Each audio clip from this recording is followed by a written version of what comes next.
a grandeza dele. Agradeça agora. Da criação, da sua família. Pense agora. Agradeça. Nós podemos louvar.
formosura pura. Oh, Jesus, esqueça tudo, esqueça todos e mergulhe na maravilha que é o Senhor. Deixe que Ele te transporte até o céu agora, através do Cordeiro.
meus irmãos, a graça e a paz de nosso Senhor Jesus Cristo estejam com todos nós.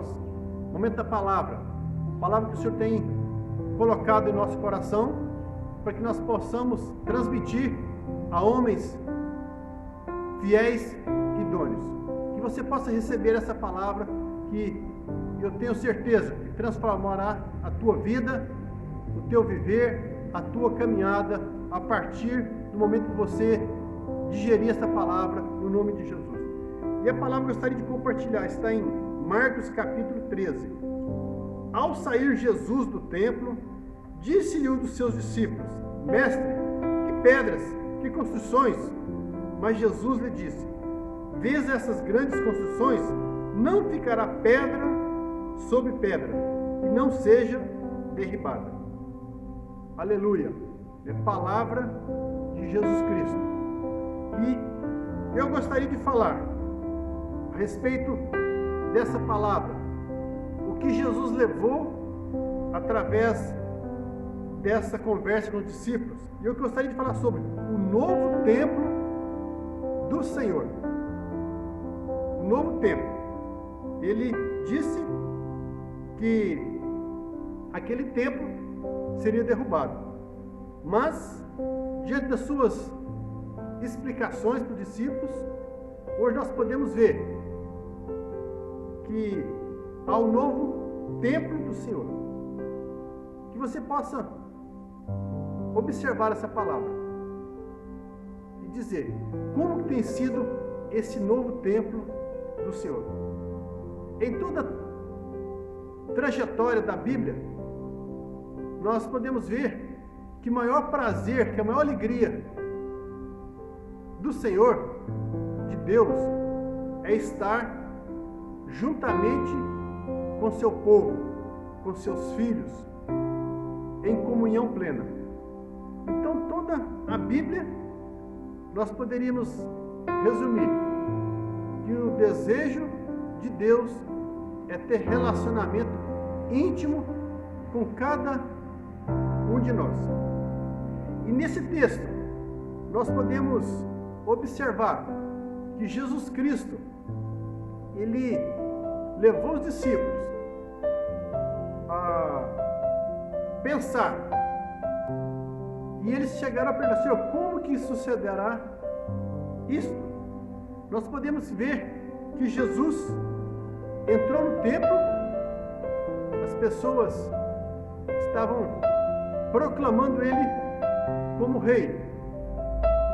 E como nós vimos até na semana passada, a respeito dos frutos, dos verdadeiros frutos, os frutos dos verdadeiros adoradores. Mas, nesse texto, nós podemos ver que Jesus, ali no templo, ele questionou os comerciantes, colocou eles para correr. Jesus ali estabeleceu relação da igreja e do Estado. Jesus mostra o despreparo dos líderes fazendo uso da questão da ressurreição. Jesus afirma o valor da lei e o maior mandamento como sendo o amor. Jesus deixa claro que devemos ter cuidado com o ensino dos escribas que aproveitavam de sua posição. Jesus demonstra a partir da oferta da viúva o que significa a verdadeira oferta ao Senhor. E nesse texto que nós lemos a respeito que os discípulos ficaram admirados com grandes pedras, com grande construção. E Jesus disse que aquilo ali não ficaria pedra sobre pedra. E isso aconteceu por volta dos anos 70 depois de Cristo, feita pelos romanos, liderados por Tito.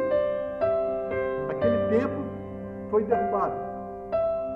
E Jesus disse que construiria aquele templo, o templo onde Deus habitaria em 3 dias. E o que é o templo? O que significa o templo? é o lugar onde Deus habita. Muitos de nós ainda temos o chavão, né? Vamos na igreja, né? Vamos reunir lá na igreja. Palavras, frases erradas, porque essa construção não habita Deus, mas abriga o povo de Deus, abriga o templo de Deus, que hoje somos nós. E o que a palavra fala em Êxodo? E me farão um santuário, e habitarei no meio deles. Olha que versículo maravilhoso, onde farão um santuário. Deus dizendo que construiria um santuário para que Ele habitasse no nosso meio. Que projeto maravilhoso! Deus fazendo um lugar para Ele habitar no nosso meio. Em João diz: e o Verbo se fez carne e habitou entre nós, e vimos a sua glória, glória como do unigênito do Pai, cheio de graça e de verdade. Jesus habitando no nosso meio. Os discípulos tiveram o privilégio de andar com Jesus, de ser ensinado por Jesus face a face. E João disse: e vimos a sua glória. Deus construindo o seu templo, construindo a igreja. Somos o templo de Deus. E João continua dizendo: respondeu Jesus: se alguém me ama, obedecerá a minha palavra, meu Pai o amará, nós viremos a ele e faremos morada nele. Que coisa simples, mas de grande valor, que nós não podemos imaginar. Se alguém me ama, não de palavras, obedecerá a minha palavra, obedecerá os ensinamentos de Jesus que deixou escrito, meu Pai o amará, nós iremos a Ele e faremos morada. Deus habitando dentro de você, dentro de mim, morada de Deus. Louvado seja o nome do Senhor. Amor gera devoção, devoção gera obediência, obediência confirma o amor do Pai. A este amor confirmado nos torna o tabernáculo de Deus. Deus morando dentro do homem. Homem que comprado, lavado com o sangue do seu Filho Jesus. Glórias a Deus. João ainda disse, no capítulo 13, que viver em igreja é viver em Cristo. Nós podemos viver a igreja, nós podemos viver em Cristo. Temos que buscar com a lupa o que faço para cuidar desse relacionamento, dessa casa onde Deus habita. Para concluir nossa palavra, somos santuários de Deus. Coríntios, Paulo diz aos Coríntios: habitarei com eles, entre eles andarei, serei o seu Deus e eles serão o meu povo. Acaso não sabem que o corpo de vocês é santuário do Espírito Santo, que habita em vocês, que lhes foi dado por Deus, e que vocês não são de vocês mesmos? Vocês foram comprados por alto preço.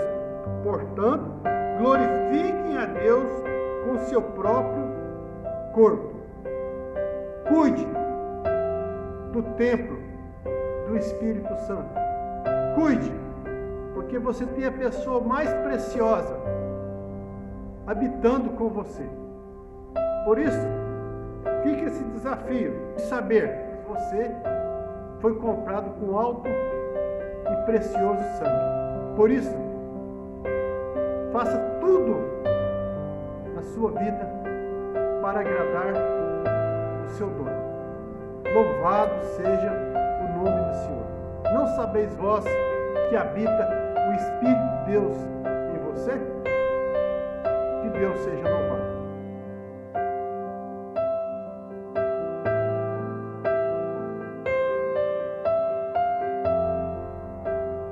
Depois da palavra, de ouvirmos a palavra, vamos a um mandamento que Jesus deixou para os seus discípulos. E Paulo narrou, dizendo: porque eu recebi do Senhor o que também vos entreguei, que o Senhor Jesus, na noite que foi traído, tomou o pão, tendo dado graça, o partiu e disse: isto é meu corpo que é dado por vós, fazei isto em memória de mim. Por semelhante modo, depois de haver ceado, tomou também o cálice, dizendo: este cálice é a nova aliança no meu sangue. Fazei isso todas as vezes que o beberdes em memória de mim. Porque todas as vezes que comerdes esse pão e beberes o cálice, anunciais a morte do Senhor até que ele venha. Louvado seja o nome do Senhor. Então, meus irmãos, Jesus, na noite que ele foi traído, ele tomou o pão e, tendo dado graças, partiu e disse: isto é meu corpo que é dado por vós. Fazei isso todas as vezes em memória de mim. Jesus Cristo deu o seu corpo por você, por mim. E nós lembramos desse sacrifício que ele deu por nós. Nesse momento, você estará alimentando do próprio Cristo. Ele disse: isso é meu corpo. Louvado seja o teu nome. Obrigado, Jesus, porque um dia o Senhor morreu na cruz, com todos os sofrimentos que o Senhor não merecia, mas que nós merecíamos. E o Senhor pagou em alto preço por nós ali naquela cruz. Por isso, ó Pai, obrigado pelo teu Filho que morreu ali na cruz. Louvado seja o nome do Senhor. Podemos comer no nome de Jesus.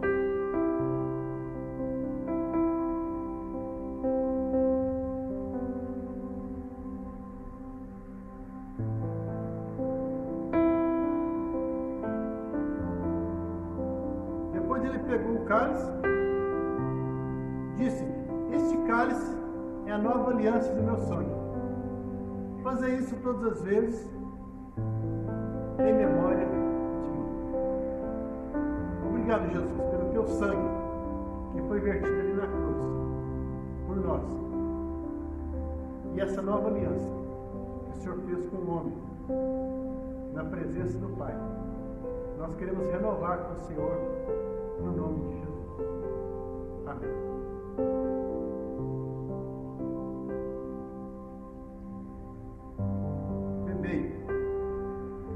Louvado seja o nome do Senhor. Agora, Pai, querendo estar dando graças por esse momento da palavra, momento de adoração, momento de participarmos da renovação da nossa aliança. Nós cremos na cura, nós cremos na transformação do coração, transformação, ó Deus, das nossas vidas. Nós queremos mais e mais aproximar do Senhor. Guarda-nos, ó Pai, proteja-nos no nome de Jesus. Proteja, ó Deus, a tua igreja, o teu povo. Livra, ó Pai, os corações, ó Pai, angustiados.